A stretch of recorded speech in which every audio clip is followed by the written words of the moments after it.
107.3 awuchiela ọnwa ọbịara ọhụrụ n'Owerri a ụlọ mgbasa ozi kasị ibe ya Iloharizbe. Ngwa tinye redio gị na Dali 107.3 FM Owerri ọwa ebe aja.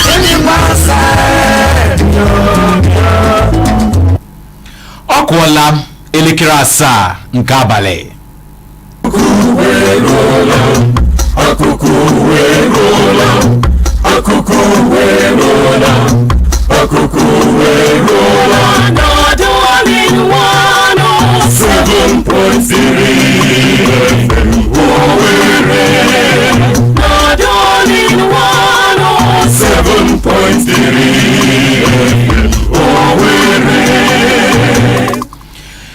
Igbo abalị ọma na ụkakwanụ nka ụlọ awụchula m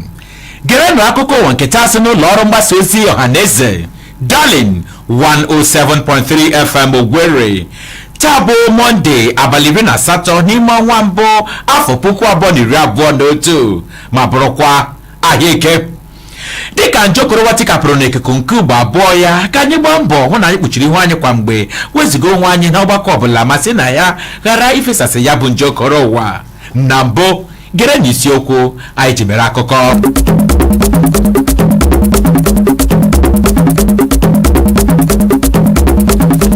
Ụlọ nzukọ omeiwu etiti akatọọla atụmatụ ọchịchị etiti imepegharị ụlọ akwụkwọ taa bụ Mọnde abalị 18 nke ọnwa Jenụwarị afọ 2021. N'otu aka ahụ kwa ọchịchị etiti ekwuola na atụwaghị anya na nwatakịrị akwụkwọ ọbụla ga-ewepụta okwe o ji mee nyocha gbasara njokoro ụwa tupu a na-anabata ya n'ụlọ akwụkwọ ọbụla onwe. Mba Ghana anabatala ọgwụ eji egbochi nje okoro ụwa na mba ahụ. Ugbu a dozie tigị n'ala ka enyere akụkọ anyị ndị a na ndị ọzọ n'uju ya. Ọka akụkọ nke taa bụ m Obinna Chineke.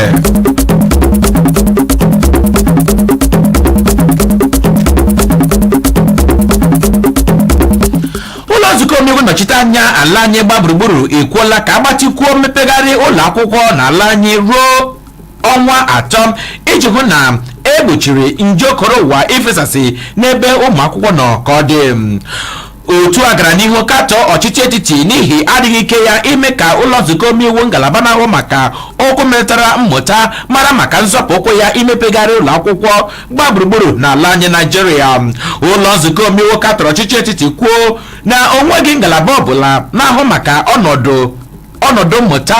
ọ kọrọ gbasara atụmatụ imepegharị ụlọ akwụkwọ ma gaa n'ihu katọ ọchịchị etiti imepe ụlọ akwụkwọ taa bụ Mọnde abalị 18 nke ọnwa Jenụwarị afọ 2021. Onye isi oche otu ọtarụ ike nke ụlọ nzukọ omeiwu nnọchite anya okwu mmụta kụrụ n'ubu ya bụ Maazị Julius Ihovere gara n'ihu kpughe nke a dịka ndị nta akụkọ na-agba ya ọjụjụ ọnụ. Ọ gara n'ihu kwuo na gọọmenti adaala ka ụkwa n'imepegharị ụlọ akwụkwọ ebe ọ nọrọ na mbụ kwuo na ọ hụla ngalaba dịgasị iche iche tụmadị ndị ọnụ na-eru n'okwu na ngalaba wetara agụmakwụkwọ ma rụtụ aka kwuo na nke a bụ asịchi ụmụ n'ihi na ọchịchị etiti akpọtụrụ gị ngalaba ụlọ nzukọ omeiwu na-ahụ maka okwu mmụta tupu ya na-ewebata ya bụ atụmatụ imepegharị ụlọ akwụkwọ gba gburugburu n'ala anyị. N'otu aka ahụkwa ọchịchị etiti nọrọ taa bụ Mọnde kwuo na atụwaghị anya na nwata akwụkwọ ọbụla na-alọghachite azụ n'ụlọ akwụkwọ ndị onwe ga-ebu ụzọ nweta okwe nyocha njokoro ụwa ya. Ọchịchị etiti kpughere nke a site n'ọnụ ụlọ ọrụ okwu mmụta kụrụ n'ubu ya kwuo na sọsọ nyocha tụwara anya n'aka nwatakịrị akwụkwọ ọbụla na-alọghachite bụ nyocha ọnọdụ ahụ ọkụ ya. Si na akwụkwọ ozi nke onye isi oche ngalaba mgbasa ozi na-ahụ maka mmekọrịta ọhaneze n'ụlọ ọrụ okwu mmụta kụrụ n'ubu ya bụ Ben Gong bịanyere aka. Ọchịchị etiti dọrọ ndị isi ụlọ akwụkwọ aka na ntị ịghara ịgwa ụmụ akwụkwọ maọbụ ndị nwe ha ime nyocha njokoro ụwa tupu a na-anabata ụmụ akwụkwọ n'ụlọ akwụkwọ ọbụla onwe.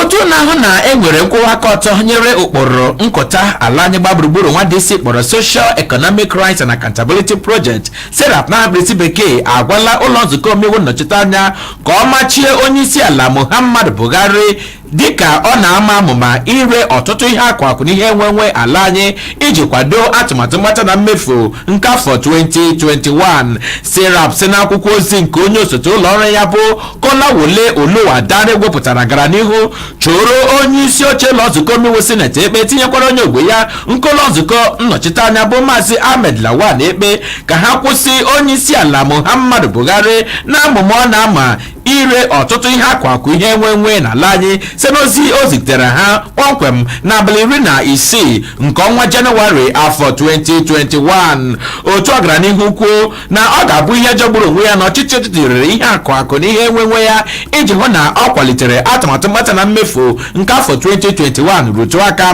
na ọ ga-abụ ihe magburu onwe ya na ọ bụrụ na ọchịchị etiti belatara aka n'ụkpụrụ o ji emefu ego nke gụnyere ịga mba ofesi maka ọnọdụ ahụike, ịkwụ ụgwọ eji ekpori mgbe, tinyekwara ime njem dịgasị iche iche. Ndị ọzọ rutere aka n'igoro ndị isi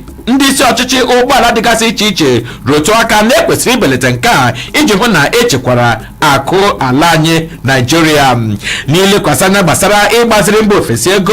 otu Serap jikwara ohere akpọkuo ndị omebe iwu ka ha machie onye isi ala Muhammadu Buhari n'ịga n'ihu n'ịgbaziri ego na mba ofesi rotu aka na enwere ọtụtụ ụkpụrụ dịgasị iche iche ala anyị Naijiria ga-eji ekewapụta ego ga-ezuru ya ịrụ ihe o kwesịrị ịrụ ma ghara ịgbaziri nnukwuru ego na mba ofesi.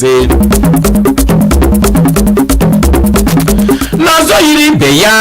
aka na-achị steeti Anambra bụ Maazị Willie Obianọ akwụsịla atụmatụ ọ na-ama bụ ire ụfọdụ ihe akụ na ihe enwenwe nke steeti ahụ nwe, tinyekwara ụlọ ọgbara ọhụrụ ụlọ obibi ndị kọmishọna nwe bụ kọmishọna kwatas bụkwanụ nke arụrụ n'okporo ụzọ gawara Siagụ gaa Ọka. Onye kọmishọna na-ahụ maka mgbasa ozi na ime ka ọhaneze mara nke ekwe na-akụ na ya bụ steeti bụ Maazị Sidon Adịnụba kwupụtara ọchịchị obi gọọmenti na akwụkwọ ozi wepụtara ndị nta akụkọ kpọmkwem n'Ọka, isi obodo ya bụ steeti. Ndị na-agba ọchịchị nọ n'ọchị ọkwa ọchịchị ugbu a na steeti ahụ ụkwụ bụ otu ndọrọndọrọ ọchịchị People's Democratic Party na ọbụrụ na mbụ katọ ya bụ atụmatụ ire ụfọdụ ihe akụ na ihe enwenwe steeti ahụ. Onye odeakwụkwọ mgbasa ozi nke otu pati PDP na ya bụ steeti bụ Maazị Nnamdi Nwangwu rụtụrụ aka na otu ndọrọndọrọ ọchịchị ya Progressive Grand Alliance bụ nke nọ n'ọkwa ọchịchị ugbu a na-achọ iresasị akụ ya bụ steeti nwe n'ihi oke mfọmfọjụ akpa. Ka ọ na-etinye ọnụ n'okwu a, onye kọmishọna ahụ maka mgbasa ozi na steeti Anambra bụ Maazị Adịnụba gara n'ihu katọ ya bụ atụmatụ ma rutu aka kwuo na nke a bụ iji hụ na akụsasịrị mpụ dịgasị iche iche, ebe ọ rutụrụ aka na ọchịchị Willie Obianọ nọ n'isi ya ka dịkwuchu ịhụ na eketara ụmụ amaala steeti Anambra ọtụtụ ngwugwu ọma.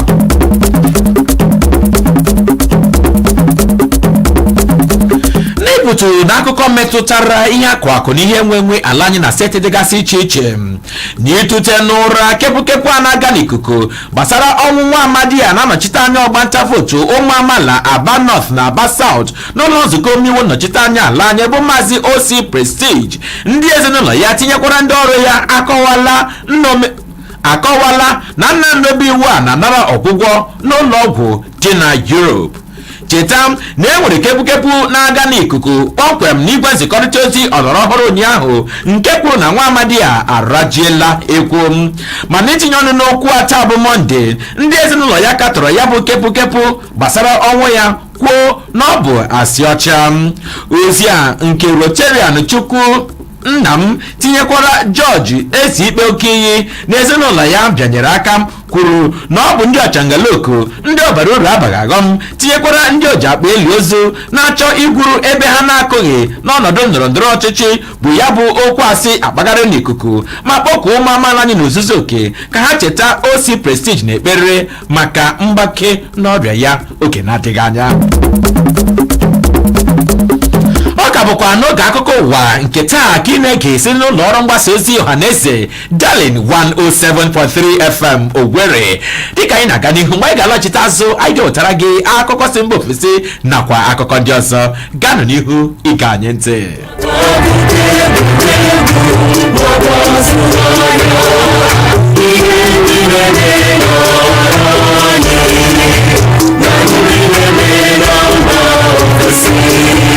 Saroni na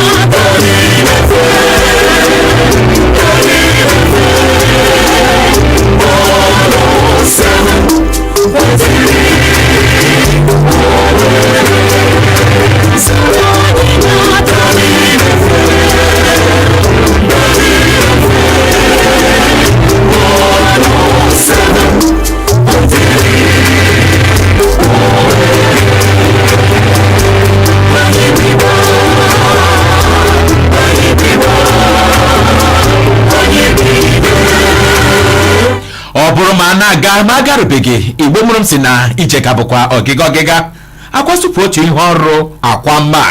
ka anyị gazienụ n'ihu wetara gị akụkọ ụwa ndị ọzọ fọrọ afọ.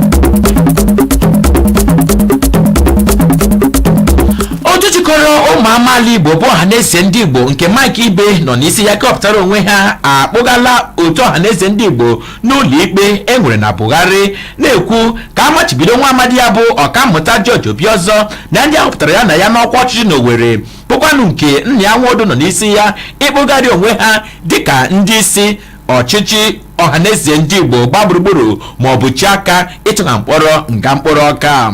cheta na e nwere otu ndị ekwere na ndị ekweghị bụ nke a nọrọ mee ntụliaka nke mere n'ụbọchị Satọde nakwa Sọnde n'izuụka gara aga bụ nke họpụtara Chidi Ibe nakwa George Obiozor dịka ndị isi oche otu jikọrọ ụmụ amaala igbo ọhaneze ndị igbo. ka ọ dị site na ime ka ọhaneze mara bụkwanụ nke a gara n'ihu n'ịgba nwa amadi ya bụ prọfesọ Obiozor akwa n'ụlọ ikpe bụ nke a kpọrọ ụfọdụ ndị mmadụ aha bụkwanụ nke kwuru na ntụliaka emere eji họpụta nwa amadi ya adabaghị adaba egbe a na-agwa ụlọ ikpe ka ọ machibido nwa amadi ya ịkpụgharị onwe ya dịka onye isi oche otu jikọrọ ụmụ amaala igbo bụ ọhaneze ndị igbo. na ka ọ dị ugbu a ụlọ ikpe eyigharịla ya bụ ikpe ruo n'ụbọchị Tọzdee abalị 21 nke ọnwa Jenụwarị afọ 2021 itinye ọnụ makwa ileba anya na ya bụ akwụkwọ ikpe agbara megide nwa amadi ya. mgbagerezienụ akụkọ si mba ofesi. onye isi ala mba Guinea gbara afọ 82 bụ Alpha Conde anatala ọgwụ mgbochi nyere nje korona nke mbụ ya na mba ahụ gbaa gburugburu. akọ gara n'ihu kwuo na ka ọ dị ugbu a na ọtụtụ ndị isi gọọmenti mba ahụ anabatala ya bụ ọgwụ bụkwanụ nke ha buru ụzọ nwale na ụha. onye minista na-ahụ maka okwu nchekwa ya bụ mba bụ Mohamed Diane bụkwanụ onye bụ onye ọkachamara n'okwu metụtara ahụike ma ụkpụrụ dịgasị iche iche anabatakwala ya bụ ọgwụ bụkwanụ nke akpọrọ Sputnik V n'abalị 30 nke ọnwa Disemba afọ 2020. ka ọ dị ugbu a akọ gara n'ihu kwuo na ọtụtụ ndị isi oche mba ahụ anabatala ya bụ ọgwụ ebe a tụwara anya na a ga-ekesara ya ụmụ amaala ha ngwa ngwa ha bụ ndị isi buru ụzọ nabata ya bụ ọgwụ. ka ọ dị mba Guinea anabatala ọgwụ Sputnik V dị 60 bụkwanụ nke a tụwara anya a ga-agbasapụrụ nyere ndị agadi nakwa ndị a tụwara anya ga-ebu ụzọ bute ya bụ njọkọrọ ụwa iji hụ na njọkọrọ ụwa efesasịghị kpamkpam na mba ahụ. igbo ndị ọma gere ntị, ọ bụ si n'akụkọ si mba ofesi ka anyị ji apịachi ya n'oge akụkọ ụwa nke taa si n'ụlọ ọrụ mgbasa ozi ọhaneze Darlin 107.3 FM Owerri. ma tupu anyị alanụ ga-ewu n'isiokwu ghọrọ anyị akụkọ. na mgbe mere ka mata na ụlọ nzukọ omeiwu akatọọla ọchịchị etiti gbasara atụmatụ ya imepegharị ụlọ akwụkwọ taa bụ Mọnde abalị 18 nke ọnwa Jenụwarị afọ 2021. anyị mekwara ka ịmata na ọchịchị etiti ekwuola na atụwaghị anya na nwatakịrị akwụkwọ ọbụla na-alọghachite n'ụlọ akwụkwọ ga-ebu ụzọ nweta okwe o ji mee nnwale gbasara nje korona ụwa n'ụlọ akwụkwọ ọchịchị etiti nwe gbaa gburugburu. na mmechi anyị mekwara ka ịmata na onye isi ala mba Guinea gbara afọ 82 anatala ọgwụ mgbochi nyere nje korona ụwa. maka ozi ndị ọzọ dị mkpa ziga ya n'igwe ọkụ anyị na Darlin FM Owerri maọbụ pịa anyị n'ọnya nwejide anyị bụ www.darlinfm.ng. n'aha Ezinne Glory Alozie bụ onye dere akụkọ a na mụ onwe m onye tụgharị ma gọpụtara gị n'asụsụ Igbo bụ Obinna Chineke na-asị ihe ọma mere onye ya mekwara ibe ya. Igbo manụrụ olu m gaanụ n'ihu ị ga-anye ntị dịka anyị na-eketara unu ọtụtụ ngwugwu ọma ndị ọzọ unu anwụchi